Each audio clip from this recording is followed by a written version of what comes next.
Hey, how the heck are you? Jonathan here, the Fish Room Addict, and we're back at it again today. Today, we're gonna go do a fish room tour. It's the first one I've ever done other than my own. It's a friend of mine. I met him through a local fish club of ours that we attend, and great dude. He's got, I don't know, somewhere around 8 tanks, I think is what he told me. So we're actually trading up some fish, and I'll show you what we're gonna trade up. But also, I just thought while I'm there, I haven't got a chance to look at his tanks and go through it, so take you guys along with me. We're gonna check them all out and have fun with it, right? We're gonna nerd out on fishes. All right, I've got to load up before we head that way. I've got to load up some of the platinum angelfish that you guys have seen before. We'll load those things up. We're gonna get on the road. It's about a 45 minutes to an hour-ish trip. So we're gonna get on the road, go do that, and we'll see you guys in a second.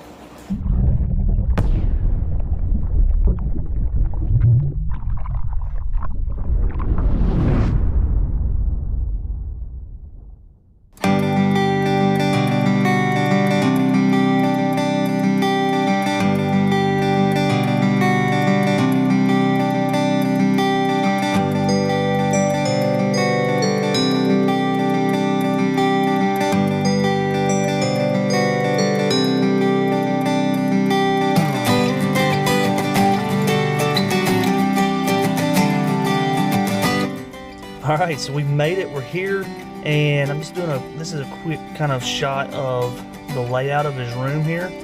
He's got it kind of lined around the walls. Everything's set up nice and neat. And over in the corner here, we have a little pond set up, which you guys, if you remember, I'm taking a liking to these things. So anyway, let's get with Aaron and check out these tanks one by one. All right, so we got a 20 gallon here. All right, yeah. So this is the first 20 long. It's full right now of the albino bristlenose plecos. These are all from the same group of parents. I've already sold those breeding parents, so this is just the juveniles growing up. And it's also you can see all the blue neocardina shrimp. Yeah. It's kind of hard to keep your blue lines pure. And so you'll see a lot of the browns and a lot of the blacks, but those are all from the same blue bloodline. So now, does that breed out? Like, what do you do? You usually just kind of cull that out? That's cool, yeah. You might have noticed the goldfish are kind of fat. They really like shrimp. So they'll take care of those. Right? Yeah, they take care of those, but it's really, I've noticed that, I started out with, I think, 10 blues. And the very first batch, there was browns already coming out. So, wow. And now I've also been told that shrimp all started out with, they're all red cherries. Yep, I've heard that and too. And so they will all eventually breed back to red the longer you have them. So, I've heard that. And if you keep mixing them or whatever, that's right. They'll eventually breed back. That's right. This is a 9.5 gallon rimless tank I got off of Amazon. This was the tank that actually got me back in the hobby. Nice. This was the during COVID, we can't leave the house, so what are we going to do? Let's get a fish tank. Yeah. Right now, you can tell I've got 6 platinum angels that are in quarantine that I've picked up. Yep. I think they'll recognize those maybe. Yep. This tank right now it's got some Monstera Addisonii that I'm trying to get propagated here in water and actually get them to vine here in the water. So now is that bamboo behind it? That's lucky bamboo. But now is it growing in it? Oh, no, it's got its own. Yeah, it's actually in a pot. I've only had that lucky bamboo for about a week now, and so that's actually the plan. I didn't plan on it being that tall. Yeah. I've actually got that basket that I was going to put the bamboo in, but it would already, be at the top. So I'm going to have to figure out something different on that. Right. That's cool. Next tank, this is another 20 gallon long. Not a lot in this tank. This is kind of one of the tanks that I started out with my red cherry shrimp. And this is the very first tank that I had those in. And I'm really just kind of letting them go through their process and kind of just as they breed, and I sell from this tank. Yeah. I've got the one clown loach, and I don't know where he's at right now, but I also have a a Pistogramma. Yep, it's right back in Wilma High. I don't really know how to pronounce that one, but he's a really rare one, male, that I cannot find females for. I had plans of turning this into a breeding tank, but just can't find any females. Huh. Now I have a pair of the Pistogramma Vegeta, I think. Yeah. And I still can't get them to breed. I don't know what I'm doing wrong, but I've just what I've been able to read upon them. They really like breeding in the brackish water conditions. Right. And so when I actually was able to actually find one, I was going to throw all the darn almond leaves that I could in there and just see what that would do. I may have to try that. I got a whole bag of those. Yeah. All right. Next tank is a 40-gallon breeder. This is another tank full of albino bristlenose plecos and red cherry shrimp. And up in the corner, you'll see all the plant that is guppy grass, and it's absolutely full of my red cherry shrimp. It's like the bristlenose. If you ever start breeding, start with bristlenose and shrimp. That is correct. You will have more than you know what to do with. It's started out in one tank, like I said, and now I just gave them a 40-gallon breeder and I said, here, just do whatever. Cool. Yeah. So this is new here. Yep. Now this is I've had this tank. I actually won this tank at one of our meetings, fish club meetings last summer, and I've had it for different uses. But this is a 29-gallon that I finally have set up about 2 days ago, and this is going to be hopefully my breeder tank. Those are two discus. One is a blue turquoise discus and the other one is a red turquoise. If I can actually get them to breed, I hope I can get some purples. Nice. But yeah. I mean, I don't know if that's cool. Actually possible. Now these, they do lay eggs already, but they've never got past the stage to where they actually eat their eggs. I can't get past them eating their eggs. And so I've got a cage now that I'm going to put on that cone, and hopefully we can get past that part. Right. Now, too, I just did a video on this. These, tell them where they came from. Both these discus right here are Pet Supply Plus discus. I got here our local store here in town. Went in one day, they had about 6 or 7 discus in one tank, and I was like, wow, I'll take those. And didn't expect to run into them at a Pet Supply Plus, but we have them here at our local one. Yeah, they're showing right now, boy.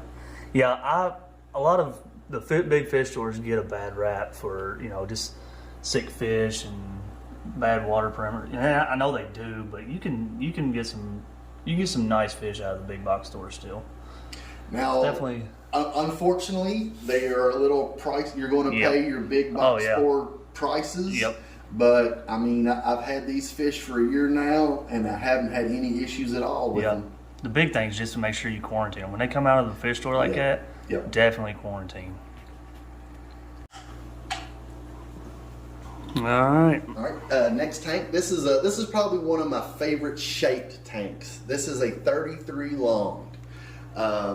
The reason I look for this one is kind of just to get it to fit underneath my cabinet, and I wanted to find something as long as possible for the actual multi-shell dwellers that are in here, and the footprint, and the depth of it. So I thought that 33 really fit good in there.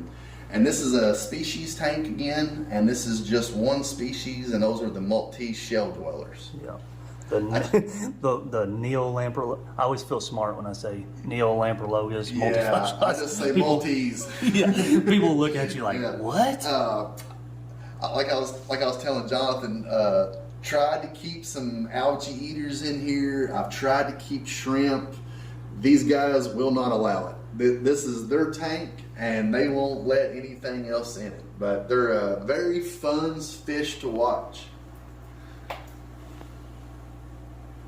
Last tank, this is my 120 gallon. This is my community tank. Right now I have some melon and pigeon blood discus. That's another red turquoise discus that I got from Pet Supplies Plus.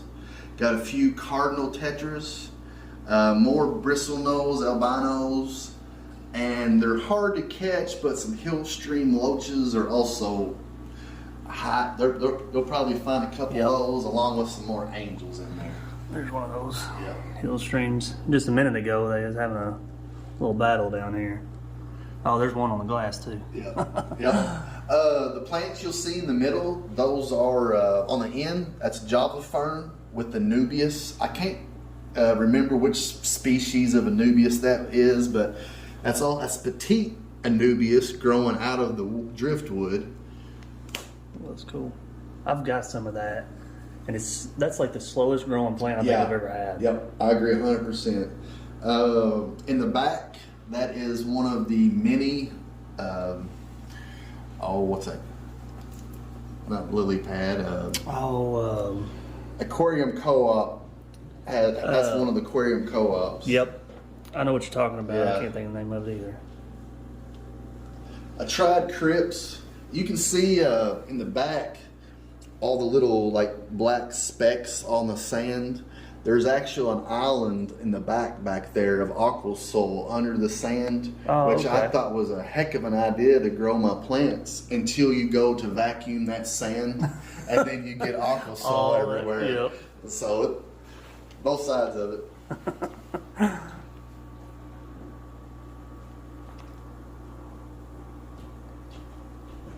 The last, I think this is it. We got the little Okay. What are Ornata? How you say that? Oranda. Oranda. There you go. Yep. Oranda. Okay. This is a 50-gallon tub that I got from Tractor Supply Plus whenever they're on sale, and I think I got that 50-gallon tub for $30. Nice. Those are the goldfish and long fin danos are in there.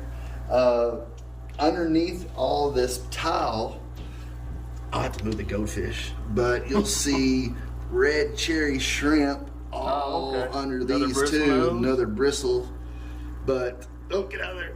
They like shrimp. They really like shrimp. Yep. So Tell by them bellies. yeah, anything they can get their mouths on, they're going to eat. Yep. More Java fern. All this Java fern started from one Java fern. Wow. And it's just spread. See, I can't get Java fern to grow. Well, It's finally taken off now that I put CO2 in that 120. yeah. Now, see, But that's one thing that I've never have experimented with CO2. That's just one of those things I think I don't want to get started. yeah. I that's what I said for a long time. Yeah. All right.